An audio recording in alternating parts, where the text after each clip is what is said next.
अपन जिंदगी में व्यस्त हो गई। रउआ लोग एक बार भी न सोचली कि दादाजी बुढ़ापा में ये अवस्था में यहाँ पे कैसे रही। 1 रुपया वहाँ से दहेज इज्जत उतारे में ना 1 मिनट ना लगी। इतना दिन से रहुआ लइकन के इंतजार करता नहीं।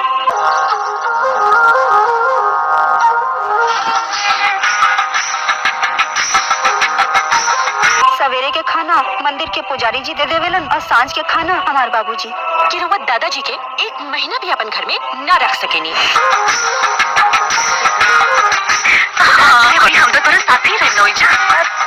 जेठानी के नाम निर्मला देवी है। चुन चुन के गाड़ी देवल जाए ना इस समझी। बाबूजी ये बार दिवाली में हम भैया के फैमिली आवत इन जगह दिवाली बनावे। अरे वाह। भाभी पूछा। अरे वाह, दुल्हन तो बड़ा सुंदर भी है, एकदम चांद के टुकड़ा, बहुत सुंदर। ई बार की दिवाली ना पूरा परिवार एकदम धूमधाम से मनावल जाए। हाँ, बचपन में अंजलि के छुड़छुड़ी बहुत पसंद रहे। थैंक यू सो मच दादाजी। का बुआ जी, ये हमरे खातिर बोलल जाता ना, बाकी सब सुन के हम टेंशन आई वाली नहीं थी। तोहरा जेठानी रउरा ए गांव में आयल बनी ना, वो बाबूजी से बात करके वो खत्म करी। ई जल्दी झंझट निपटावा, अकल चले ही जैसे। नया नया आयल बानी, अभी आयल तो गांव में इले 2 दिन ना भइल, अयन पर गंवार लइकन से दोस्ती कर रहल बड़ू। सच्चा रिश्ता ना 2 मिनट में भी बन जाला, ऊ जन्म जन्म तक चलेला। हमरा और भैया के पहले आ गई नहीं। बेटियां जाए बंटवारा कल नहीं आए। ऐसा ठीक समझे भैया। कि रउआ दादाजी के 1 महीना भी अपन घर में न रख सकेनी। बैठ जा बुआ है, बैठ जा। हाँ तो सबे मलिकाना चलावे लगला। काहे कि गर्मा गर्म पकौड़ी के ना स्वादी कुछ और होखेला माँ जी। हर एहसान ना हम जीवन हम जाना था नहीं दादाजी, रउआ जी बोले की चाहे वो ना बोल पा रहल बानी, और जे ना बोले की चाहे लाचारी में बोल रहल बानी। अगर रउआ के केहू भी दुख दी ना तो ओकरा से भी ज्यादा दुख मिली। हाँ, हमरा के ना यहाँ गाँव में एगो नया साथी मिल गइल बा। ये का बात कर रहल बाड़ू तू? हाँ राज, जब नया दोस्त मिल जाला तो पुराना दोस्त के तो भूले ही के पड़ेला ना। तो जाना तारू ना, तो आ जाई रामपुर। जरूर आए और गाजा बाजा के साथ आए। पैर में करे के चाहत रही, बस बेटी के जिद के आगे मजबूर बनी। राज मजाक उड़ाओ तरे बड़े, लेकिन ये ब्याह खातिर ना हमारे कोई शर्त बा। कैसन शर्त बिटिया? ब्याह करके राज हमरा अब दादाजी के साथे इहे रहे हैं। विनोद जी के मना कर दी, रिश्ता हमरा के मंजूर नहीं थे। हमरा लगा था जरूर है अंजलि के कोनो ना कोनो मजबूरी बा। खुशखबरी बा। काहे लागल? करोड़ के संपत्ति बा।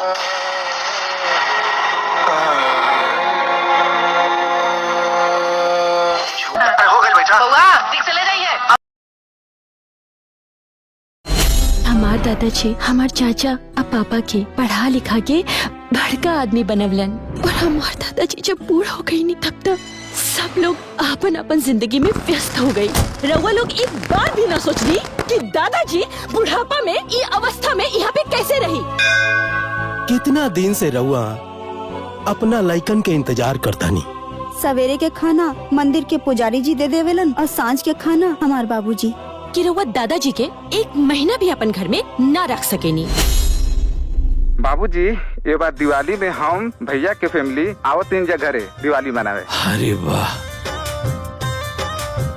ई बार की दिवाली ना पूरा परिवार एकदम धूमधाम से मनावल जाई। हाँ, बचपन में अंजलि के छुड़छुड़ी बहुत पसंद रहे। थैंक यू सो मच दादाजी।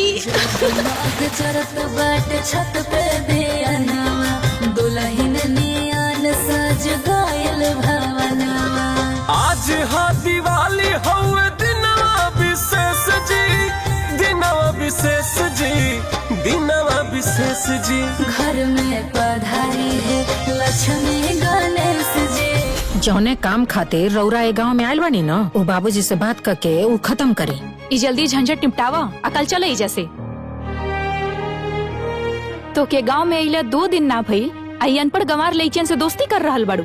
सच्चा रिश्ता ना 2 मिनट में भी बन जाला, ऊ जन्म जन्म तक चलेला। हमरा और भैया के तो गाँव में रहे के बाना। कोठी और खेत बेच दियल जाए, बंटवारा कर लियल जाए। जैसन ठीक समझी भैया। कि रउआ दादाजी के 1 महीना भी अपन घर में न रख सकेनी। जब बाप की उम्र हो चला ना तो सबे मलिकाना चलावे लगेला। टूटल सपनवा सगरो। हम जाना तानी दादाजी रउआ जी बोले के चाहे वो ना बोल पा रहल बानी और जे ना बोले के चाहे वो लाचारी में बोल रहल बानी।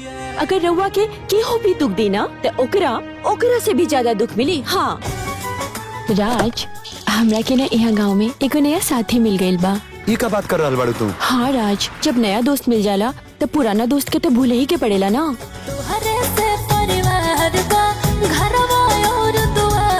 हमरो तोरा साथी से मिले के बा। अच्छा जी, तो आ जाई रामपुर। जरूर आए और गाजा बाजा के साथ आए।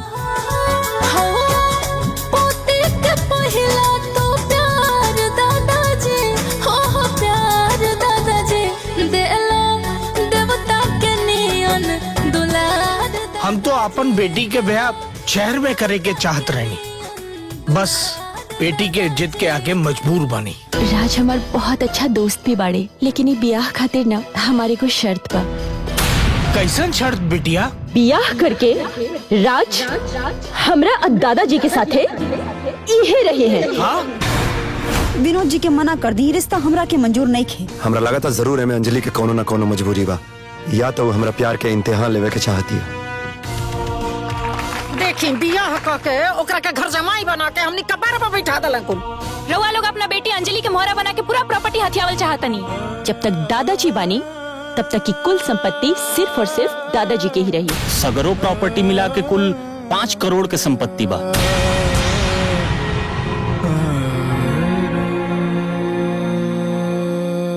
झूठे ने सने के धागा में मत बांध बिटिया।